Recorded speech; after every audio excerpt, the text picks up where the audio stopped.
Hello everyone, that would be me here, Cara, checking in with you guys again here in another episode of Nature Speaks, Golden Phoenix Rising series. And I got a wonderful joyrider, dirt biker out there having fun racing up and down the road. But I wanted to introduce you to Mama Shasta. Look at that, all her magical, majestic glory. We call her Mama Mountain.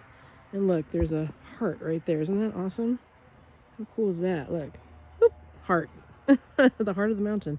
This is the root chakra of the earth. This glorious space in Northern California. And we're going to do a walkabout. I don't know if that was a really good or really bad Australian accent. But yeah, we're going to just take you to the river. We're going down to the river. There's a raging river down there. It's basically the waterfall from the mountain there. Since she's melting, we're back in our lovely springtime here. Thank God. We didn't really have much winter here at all. It was very mild. Only 3-4 days of snow, and nothing that we had to even do much plowing for. But that's what we do here. We just love. This is an awesome sacred retreat property that I co-partner with a couple other beautiful families from Europe, and it's designed to be a sanctuary for people to come and find themselves and steward the land. And it's got about 25, 26 acres, I think. And property next door over there, which is kind of just over those trees there, and that's a property that I've also purchased to help extend the intention. So we have a farm family there that's wanting to cultivate the land and create community sanctuary as well for children, particularly autistic or any special needs or kids that want to have nature school or a natural environment for growing and learning and experiencing magical things on the land. And through nature, through gardening, all kinds of good stuff. So that's been established. That's getting established. And yeah, we used to have a bunch of goats over there, but yeah, we're just gonna let nature showcase and show off her splendor. And thank God we have our shining sun. So as we go around this little pathway here, we got a nice little tiny house over there. That's gorgeous. And nice big empty field there. Used to be a horse pen over there. Well, it's kind of still there in its outline. And there's a lot of neighbors on this property. Lovely family of deer that come. And it was fun in the winter because you really get to see their paw prints. All kinds of critters really get exposed. There's a lot of, branches that fell down. We had really crazy windstorms. And, oh wow, yeah, they're just completely, we lost several trees, you can see, as we're coming to that huge pile there. We're going to be hoofing it over there. And it's a little bit of a refill we got to clean up, but that's just part of the life in the country here. You got to just go through we need to get a crew in here, and it's all going to happen in due time now that the weather is conducive for that. It's not as cold and freezing, and yeah, time to get out about. So this is about a maybe 5-6 minute walk down to the river, and can actually, I'm going to see if I can shut up for a minute.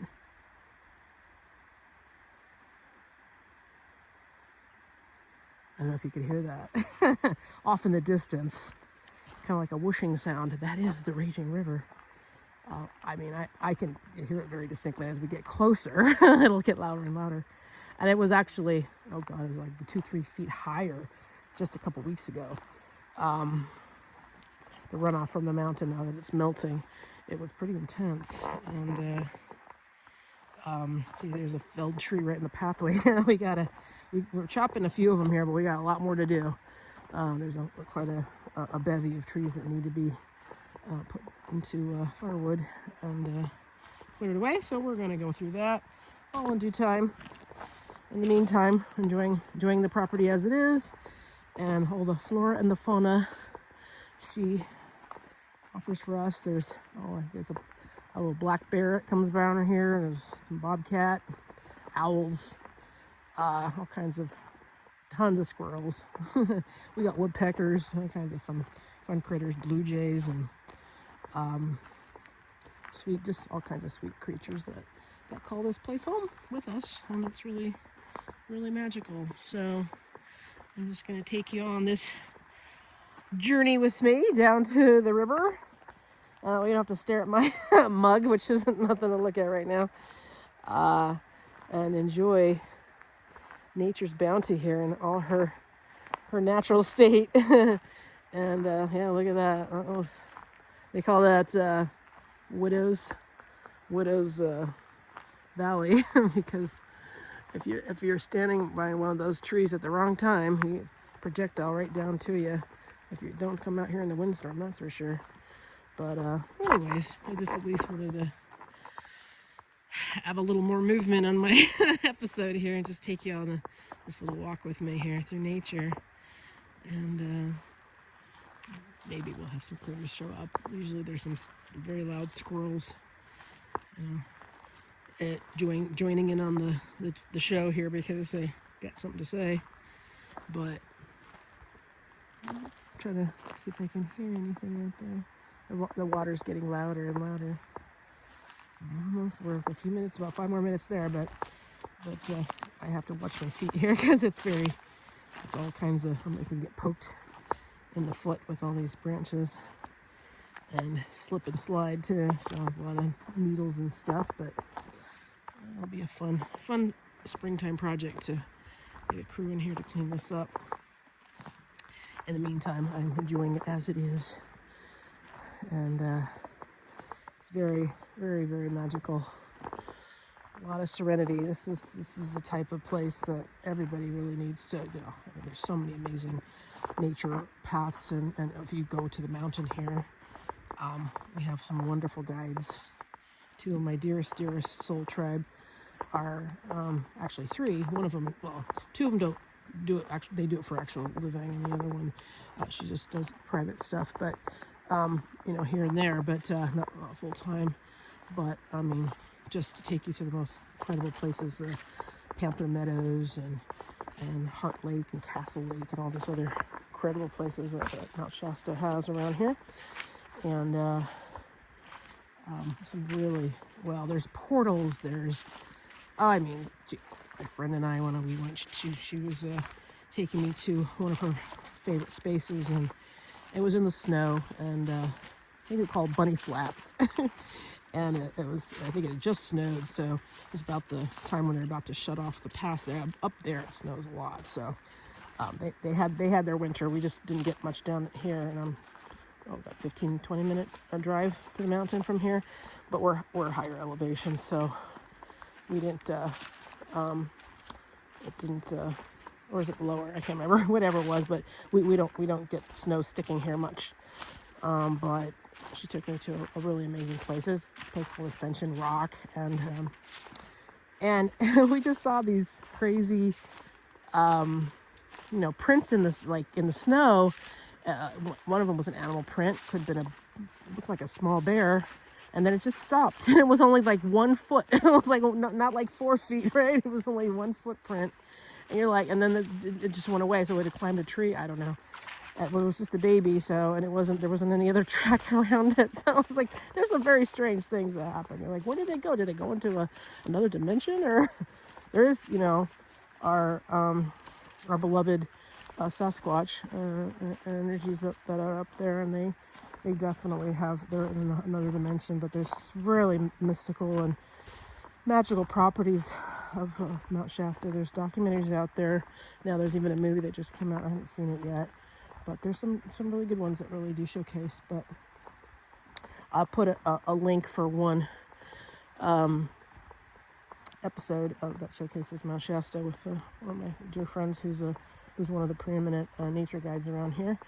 And a couple was on their channel was going on there. They're visiting all the chakra points of the earth, and they had gone on a nice several-hour journey with one of our amazing guides, Dan Horton, and And that was a really good episode. So I'll link that up here so you guys can get a nice, fun taste of this amazing place. We got the neighbors right over here to the side. And we're just following this lovely path. We have a little thoroughfare here that goes into a little pond on the other property, but usually it's only like 2-3 feet deep. No, maybe 2 feet deep. But I think they might have cut it off so that there's no flowing water at all. No flowing water at all here. Well, there was a couple weeks ago, and it's just been cut off. But usually there's a little flow going there. But we're crossing over here, so this isn't a stabilized piece of wood. It's kind of loosey goosey, so I gotta be careful. Otherwise, you're gonna see me flipping the camera upside down, topsy turvy as I slip and fall. But I made it, and we're just walking this incredible narrow path, and it's just really dense, magical, enchanted forest through there. It's very fairy, very. I'd say maybe an hour to horseshoe around the property to the other side of the river, follow the river, and then you end up on another road. And it's a really, really beautiful, magical walk to enjoy all of what the space has to offer. And not here to showcase the property so much as just nature itself, of course, and all of her glory. And just take you with me while I make my way down to the river. And as I love to go there and put myself flat back on the ground, and it's just this ground. There's not grass or anything over there. You'll see when we get there. Oh my God, it's just the most refreshing. I've never done a night out here. I've only spent no more than a couple hours. And I really be nice to do a vision quest or something here for 3 days or something. Haven't done that yet. I kind of want someone else to be on the property, I think, maybe and be around, and people are usually working or busy or traveling and stuff, so I haven't. But as soon as a little more, we maybe get another steward on the property. And it's just, we're just a few minutes away. There's some wild animals that can float around here. Of course, we have our black bear and some mountain lion, but it's I've never come across any of that. And we do have a gorgeous big black dog, and the neighbor dog, he's like the size of a wolf, and he looks a little wolfish, so he comes up on you. You don't know who he is, he'll scare the bejeebers out of you. But he's awesome. His name's Smokey. I don't think he's out and about today. His caretaker is traveling, and I think he's behind his little fence, but he usually likes roaming around. And I'm just lying on my back, and there he is, pouncing on me, licking me right when I'm in the middle of a meditation. And I'm like, hello, thank God it's you, Smokey, not something else. So, but I've never had anything. It's always feels very safe and sacred and wonderful, and just pure tranquility. And I think I might just shut up for about a few seconds and let you just hear, absorb, and soak in this this winter into spring time now. We don't have any flowers. There's going to be a bunch of flowers along this little trickle stream here, and eventually, probably in the next month or so. But it's a lot of nice little trees shooting up, but we're still kind of at the end of winter here, so.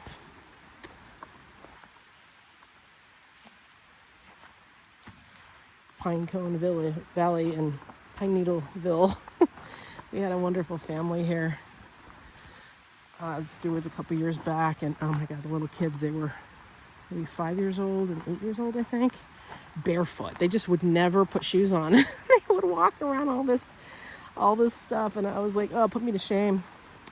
I do, when I get over by the river, I do take my shoes off, but these kids just ran through this forest like all the time, with the pricklies and the pine cones and the needles, and I'm like, they're true nature's children. It was just such a, oh my God, it was just such a delight and refreshing to see kids so connected to nature and just barefoot running around here. in the winter too, when it was cold. I'm like, oh, just looking at their feet made me freeze. And they didn't care. They just wouldn't even think about it. They just really, and that is the most incredible thing, is taking your feet off and walking, barefoot. But, grass is one thing, but doing it around this type of topography is quite incredible. But yeah, we're coming to the river now. And it's way lower than it was a couple weeks ago. I'll show you as I get closer. Here's just one of my favorite spots to hang out and have a nice little sun bath. Little cove there. And there she is. The river. I'm going to zoom in here so you can see how she goes down. Kind of, there's these jutting boulders. That's a fun sun rock there. But this one there, that's the one that I, in the summertime, that's the one I park myself out as a frog on a log. And a lot of little boulders. It maybe goes up to your waist at the most, but I mean, it was 5 times more rushing and rapid and high. You couldn't even see any of these rocks at all. You couldn't see any of these rocks at all. Even that big, huge boulder, that sucker was completely covered by the waters. You couldn't even see any rocks. And you can see how many rocks there are in there. They're everywhere, right? The boulders sticking out of the water. 2 weeks ago, you couldn't see any of them. That's how high the water was. Kind of came up to like right there, up to the bank. I had parked myself down. You see a little short video that I filmed when it wasn't pretty high as a prerequisite to this video. And the water level was night and day compared to what it was. And I was lying right here. And I was a little worried that maybe, I'm hoping it's going to stay right there. I don't think it'll creep up any further. I was a little worried that maybe it was going to kind of get higher, but thankfully it didn't. But pretty magical.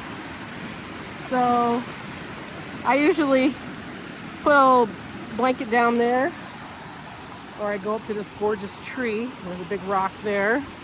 That's a fun rock to lean against or to sit on. And then that beautiful tree there.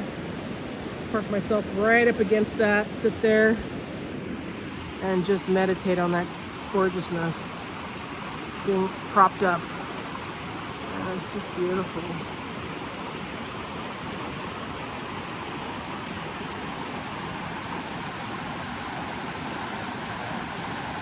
Welcome to the Shasta River. One of her many trickles. A lot of people have a branch of the river on their property. There's another property on the other side of the river there. There it is. It's a bit cold there, but I did put my feet in there just yesterday or the day before. Only for a few seconds. But yeah, and it just keeps going down there. And I'm just gonna park it here for a while as a fun log that I like sitting on too for contemplative time. And these are just gorgeous sentinels, elementals that are just divine. And we have a lot of plans to clear out some of the debris and create little coves for respite, and maybe even set up little stone huts, small ones, just for a little shelter and little meditation spots. At some point would be kind of fun where people can actually have a little shelter and maybe have a little overnight sabbatical there perhaps. But those are just some ideas that we come up with at some point. Might be, and creating little bridges across. There is one little setup that we did over there, but it might have come down from the weather, but it was just a little rope bridge across the way, and you can see those these little alcoves of pools of water that we were trying to establish, so you can just hang out in one of those pools and surround them with rocks and kind of close it off. This place over here, there's an actual, it's not that deep. You can, that's a nice little rock beach. It's maybe only a few inches during the winter. You can kind of see how there's a little, looks like little pebbles there. Yeah, so it's and then so during the summer it recedes a bit. But getting over there is a little, because the rocks are really slippery. You gotta be careful. So just getting little footbridges and stuff. What do you call it, zip lines and little rope bridges and stuff would be kind of a fun thing to get to the other side a little easier. But in the meantime, we get to enjoy it as is. It's just gorgeous. So yeah, I'm gonna just let you absorb the space here for a minute, and I'll record another episode later. I have to have a deeper chat, but this is just nature's magic, and it's her time.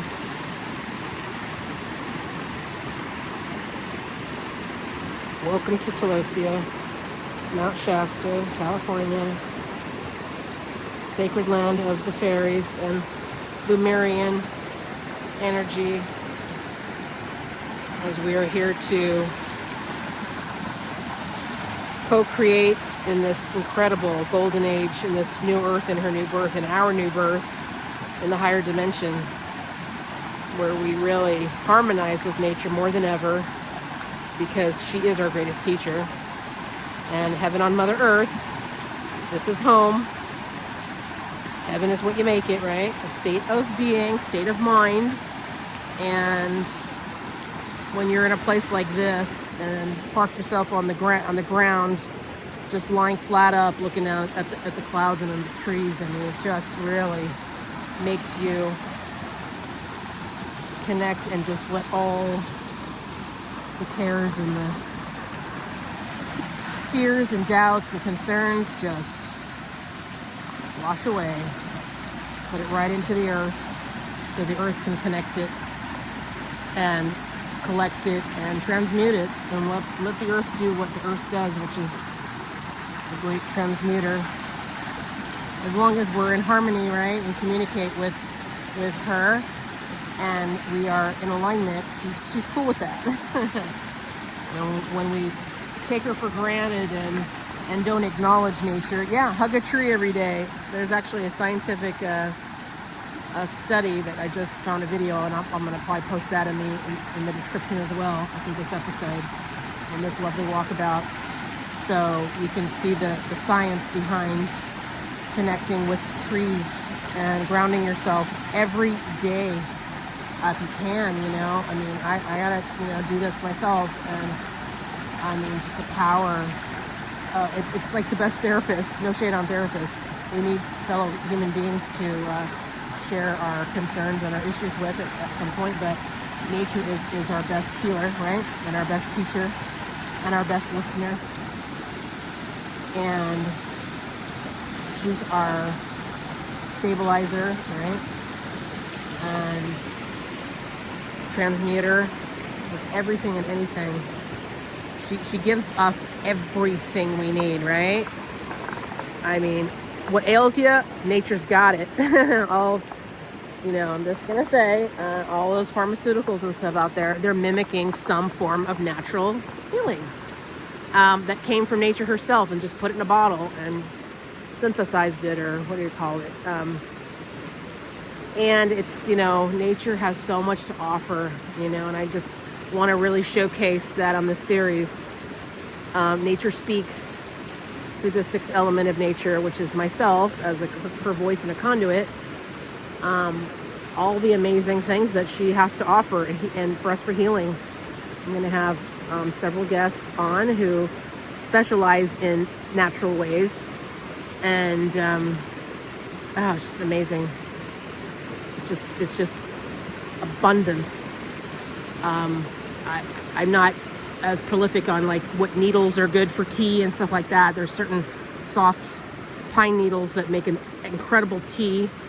You can just brew with some filtered water from the river, of course. You have your little filter bottle there, and boil it, and it's just like this healing and sustainable.